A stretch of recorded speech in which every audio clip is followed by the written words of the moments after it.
Hello, dear Flavius. Thank you so much for agreeing to meet me and to discuss our current issues in the world. Thank you very much for invitation, and also it's an honor for me to meet you also again and to have this kind of talk.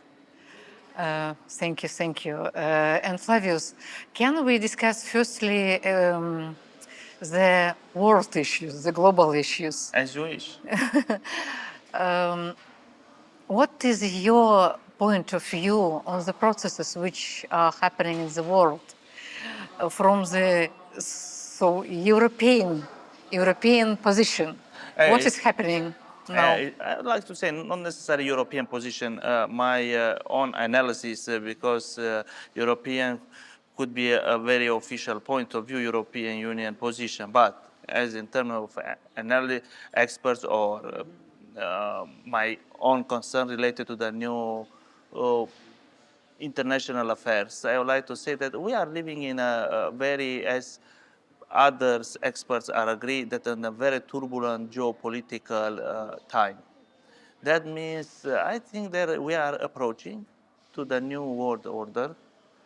The old one, it's almost died because of Collapsed. different crises. They are started crisis in Ukraine. I mean, we have also crisis in Middle East and also crisis in another part of the world. But so far you are in that period that you can call transitional period. A transitional period they are filled with a lot of chaos. Chaos in this part that I already mentioned. That's why we do not know how it looks like new world order. But for sure, currently you are on this kind of rearrangement. Rearrangement that is it's a kind of with a lot or is coming with a lot of challenges. This kind of new world order. Concerning of the Ukrainian crisis, Yes. we heard today on the European Union and China relations session that almost all representatives of European Union, they insist on their help to Ukraine till the end. So how you see this European help to Ukraine in this war? So maybe what they would like to call to finalize or to conclude the Ukrainian crisis. Also being in Beijing, maybe it's time also to China to engage a little bit more in solving this crisis. U.S. started to solve at the beginning of Trump administration the crisis. He mentioned 24 hours, but these 24 hours we noticed that it's more than 100 days and maybe will be more days. Currently, we are in the very also critical position. Russia keep their own red lines, stick very firmly to their own red lines. That means there are at least two major red lines. That means the reality of the ground. That meaning that ground that already taken or occupied, as doesn't matter how you'd like to call them, and Ukraine to not to be part of NATO, to be as a neutral country. These are two major neutral red lines for Russia. On the other side, Ukraine has opposite version. They say they cannot accept that land to be taken by others because of their own constitution, so their own version, and also they would like also to have their own army. So now currently you are in a very critical position how you can deal with, of course, European interests or most of the countries from European Union, except maybe Hungary and Slovakia, they have different position. They would like also to support Ukraine until that even though they would like to have peace, but they see this kind of conclusion on the other way. That means to negotiate Ukraine for a strengthened position and to have their own upper hand. But I think it's very difficult to finalize. We are now currently in that what US achieved so far. You have achieved a very important things for US. That means that agreement related to the mineral side. Resources, not necessarily mineral resources, because we can talk here about general about resources. So in this case, US together Ukraine from now on, they have their own benefit on Ukraine territory related to the revenue from what's happened from now on. That means from European Union side, they are a little bit in another position not to have this kind of benefit. But in order to continue also the war, besides European Union has money, funds, but they need weapons, new type, very technological weapons, and also human resources in order to fight. So you are in a very critical moment, but also a kind of stalemate. In which direction and how you can move further. That's why maybe Chinese engagement should be taken into consideration to be part of the negotiation, but also Chinese they should engage by themselves more than they did so far. They presented that 12-point plan towards Ukraine, but also there is a very some of them are general points, but very principled way in a very principled way. So around this framework, this plan 12 plan, they should put a little bit more other ideas, also to work with US, with Russia, and also besides Ukraine because they are part of the conflict, and European Union to conclude this conflict because it's a tragedy. People are dying every day. Yeah, of course. So there is not that interest, even though from China and also from European, but even though from US. And ultimately also for Russia to go on with this conflict. Yes, but Putin also said that the root causes of this conflict has to be solved. Should be addressed, yes. Should be addressed, and yes. to find out how to solve that root cause. So Yeah. that is the other point, maybe how Russia said all the time. Yeah, exactly. How to address. I think based on that direct negotiation between US and Russia, because we are here in this point. Russia and US, they are in direct contact. And this direct contact, it's on two layers. One layer is exactly bilateral discussion between Russia and US. This is one point. We do not necessarily tackle this point, but there is their own benefit. Maybe one side would like more economic incentives, more economic revenue, and the other side maybe would like more sphere of influence. That's why. Even though also US maybe in a certain way need also certain sphere of influence. You can talk about Greenland, you can talk about the Panama Canal and other. Canada, I think it's a kind of rhetorical issue. It's not necessary to be very thick to that point that to be part of US. So in one sense, it's about economy and the sphere of influence. So that's why. And on the second layer that we started to discuss is about Ukraine crisis over there. How you conclude? Of course, Russia said all the time that we should address to the root cause.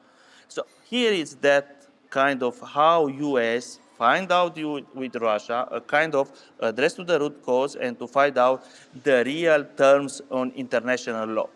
Because here is a very crucial moment, as I mentioned a few times in our talks. One, because if there are acceptance, the territory that we pretend that was taken by Russia, that means the international law that was international system that was established after 1945 is broken. Because what means? No other country should take, it's forbidden to taken by force other territory. But there is another definition. Yes, there exactly. is an article in the UN chapter. Yes. Yes, it's the right of the nation for the To defense, self-determination. the self-determination and Determination. another article is about the self-defense based on national interest. So there are different point of view. That's why This is a contradiction in the So chapter now, itself. now we are here in this position. How you can face this kind of fallen the old order that as we talked at the beginning, we are in this period of transit. For sure, the old order is almost died, and you are in the transition period. So maybe here you should come up with a solution on international definition, but that should be accepted by the whole party, not to be also that land to be taken by force, not to be as a self-determination, should come up with something maybe new. To have this kind of solution, Korean solution, I don't think so will be a solution. Or to accept de jure and de facto that land, also it's very difficult to live with this idea. But that's why on this very crucial moment, China should also engage more to come up with certain assistance and maybe with idea. Okay. So you are seeing the role of China, like, should be prevailed, okay. And as a specialist in Middle East, Yeah. okay, mostly this is your sphere of interest. Yes. So how do you see the situation in the Middle East, in Syria particularly? In Syria, particularly, the manner that was changed the regime, for sure, means a huge paradigm shift in the whole Middle East. Situation in Syria influenced the whole region in the Middle East. I would like to say especially Levant region, not necessarily Gulf country, Persian Gulf country region. How they changed the regime, for sure, was a kind of understanding to change the regime in Syria in December. But that kind of changing was actually was not a natural one, was not based coming exactly from the population to make as an inclusive exactly, because there's a little bit force to be changed, because the whole structure falls suddenly overnight almost. Yeah. How the manner how they are controlling, they say we try to shape a new constitution, a new government that is inclusive, but so far there is not that issue. There are at least two major problem. Alawite part where there is not solved the issue because of the kind of revenge that happened in the past, and in Druze part area that they are very close to Israel side. So there are, even though these two ethnicity or ethnicity, confession that depend on which side we are referring in terms of religions or in other terms. So they are dissatisfied with the central government that is now in Damascus. So the legitimacy of this government is difficult to be without reconciliation in the whole country. Syria actually is a secular country. Yeah. And it's very difficult to find out other type of system to be imposed in Syria. For example, full Islamic, to impose a full Sharia law. That No Islamic Caliphate. yes, it's difficult because their own development as a Syria in the for the last 100 years, I would like to say they develop on this way at least. No, even before it was Even very before. tolerant, very interconnected Yeah, and they between the religions. their confession lived together all the time. There was not this kind of rift between them. Firstly, should be a reconciliation, but I don't think so is going to happen in the very near future. If it's going to happen to stay on this line, as is now, without taking certain concrete or clear actions, we can face a kind of division of Syria, splitted Syria. We do not want, but could happen. Because So in this time, nobody will remember about the UN chapter of territorial integrity.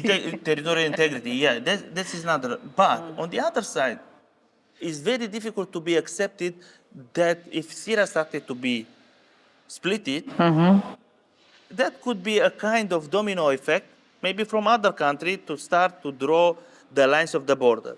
Drawing the new lines of the border in Middle East is not that much easier, but is not in the favor of regional actors, particularly so Iran, Turkey. There are not that in this favor to be changed. Iraq as well. Iraq, all that country are not in that favor because they are meaning also other very sensitive issue. Kurds issue and other issue could be pop up on this moment. Hopefully, hopefully the future of Syria will be brighter than we think. All of us, we wish that in the very near future, they will find out a solution in order to decrease the tension. But that should be addressed, reconciliation. They should start with the reconciliation process. To integrate the population, to give up to that mentality of revenge. And on that moment, we can speak about a new type of Syria. Anyway, Syria currently, the strength of Syria is, I think, is the lowest level from the moment that was established the republic. So all that army forces, equipment, military sites, it was already destroyed. Destroyed by also aviation used by Israel in the certain point, but also because of the conflict. So there are different movements or different dynamics in Syria that give this kind of point that you are facing now without they don't have a strong military army. Exactly. And what is your opinion on situation in Gaza? In Gaza. So this is another very important point. Of course, I think is the crucial point in Middle East. If you are solving the issue in Gaza or in Palestine issue, you can start to solve other issue very very easy. All the time was solving the issue in Gaza, Palestine issue. Now we are facing a different dynamics also in Gaza. At the beginning was different objective that Netanyahu government presented now started to be changed. Without a large-scale engagement, particularly U.S. engagement in Gaza or in Gaza, in Palestine-Israel issue, you cannot see any kind of conclusion. Even though I also said many times that Chinese should engage also in the mediation process because they have also very good relationship with both sides, with Israel and Palestine. And they understand also the dynamics. But anyway, so far the strongest position that have in the Middle East still US. They are the main partner of Israel, supporting Israel. But Trump has different position. Have you noticed currently? Said something vision towards Gaza, and after that change. But in the latest tour in the Middle East, Trump avoided to pay a visit to Israel. In comparison with 2017, when he paid a visit in Middle East was in Saudi Arabia, and after that in Israel. Currently was just in GCC countries, particularly as we already know, Saudi Arabia, Emirates, Qatar. Yes, also we know those countries, they refuse to sign these Abrahamic accords without solving the Palestinian issue. That meaning Saudi Arabia, of course, and you can speak also Qatar, but Emirates, they have already Abraham Accord signed, so for them it's differently.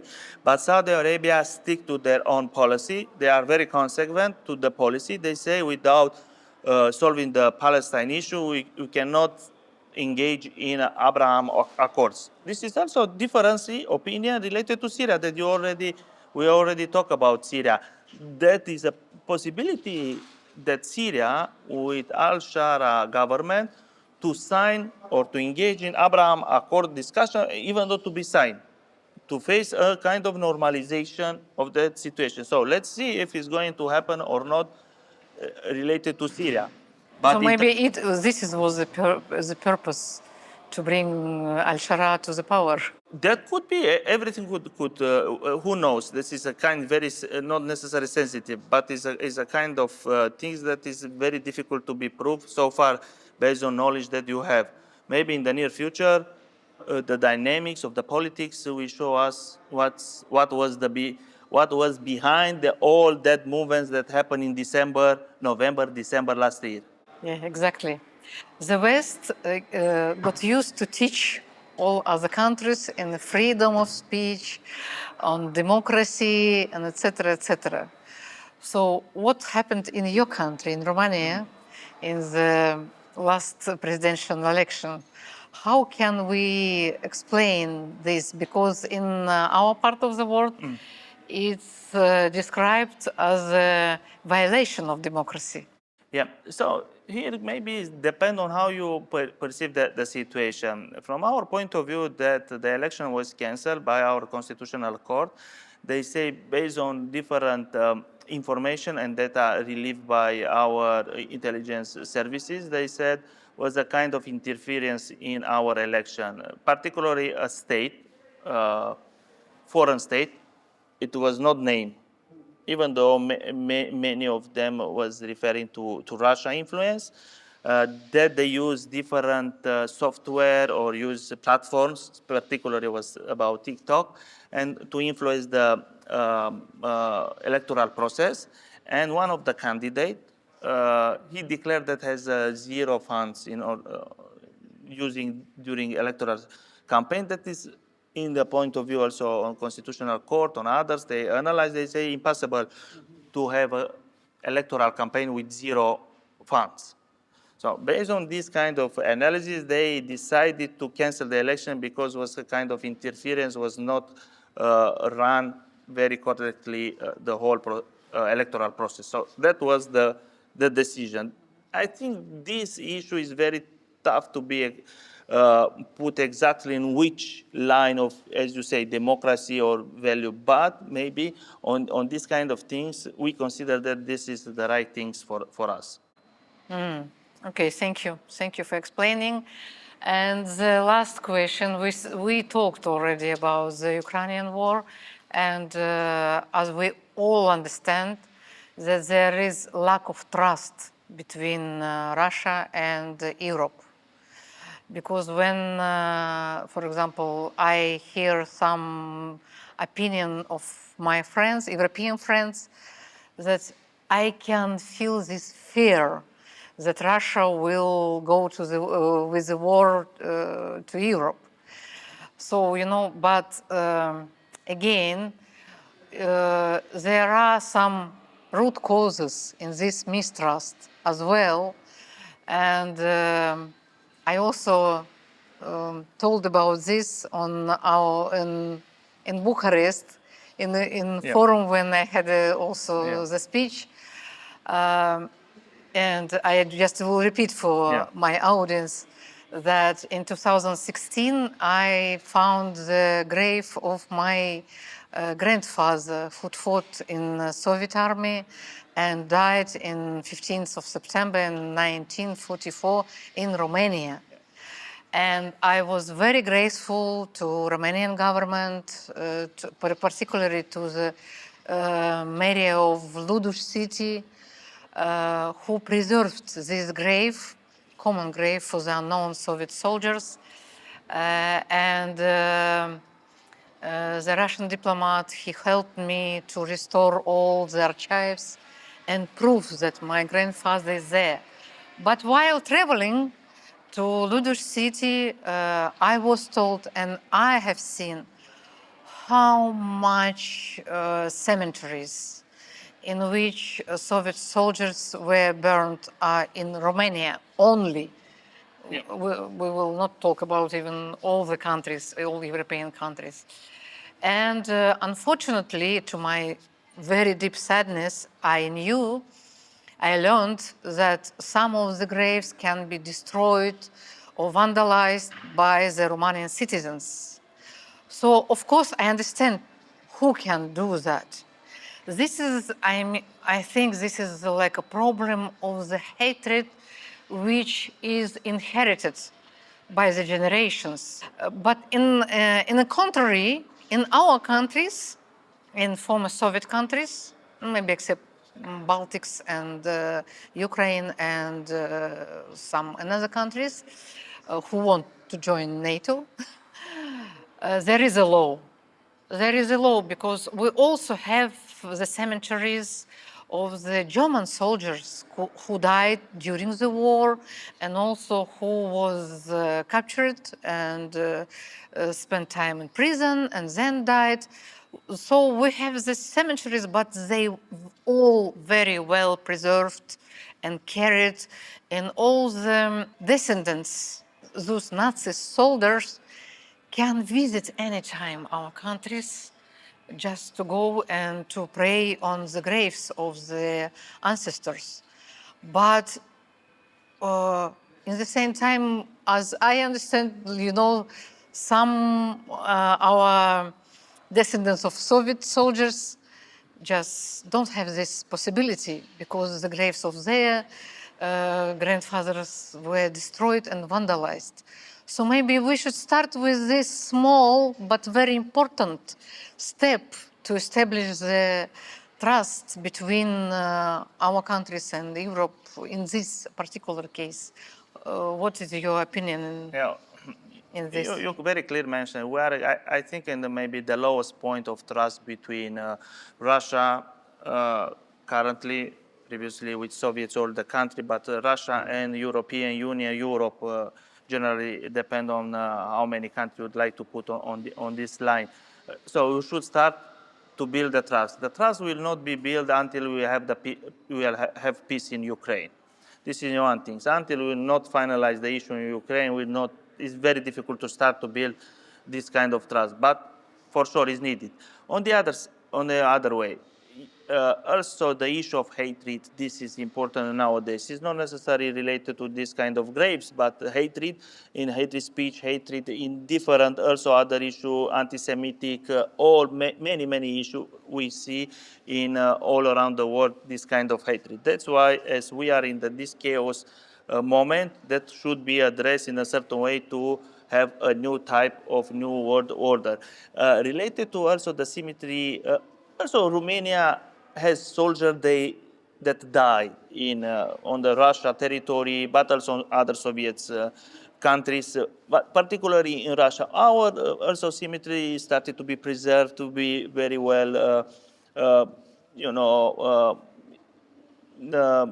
guard and also in a very good condition. Vice versa, you mentioned about, I'm very happy that you find out the place where your grandfather, you identify your grandfather died.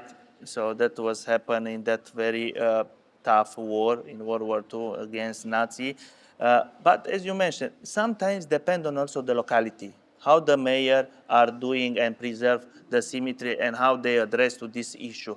You find out in Ludus, but it's not the only case in Romania that this kind of symmetry are very well preserved. There are other places where the symmetry are preserved. And also maybe with the assistance of Embassy of Russia, maybe they also renovate or other funds or local funds, depend on. But also, even though Romanian symmetry face these kind of challenges with other people hatred and demolish certain parts of the city. So that kind of behavior, it's not necessary to be spotted and to blame exactly on this way. Could happen because it's this kind of turbulent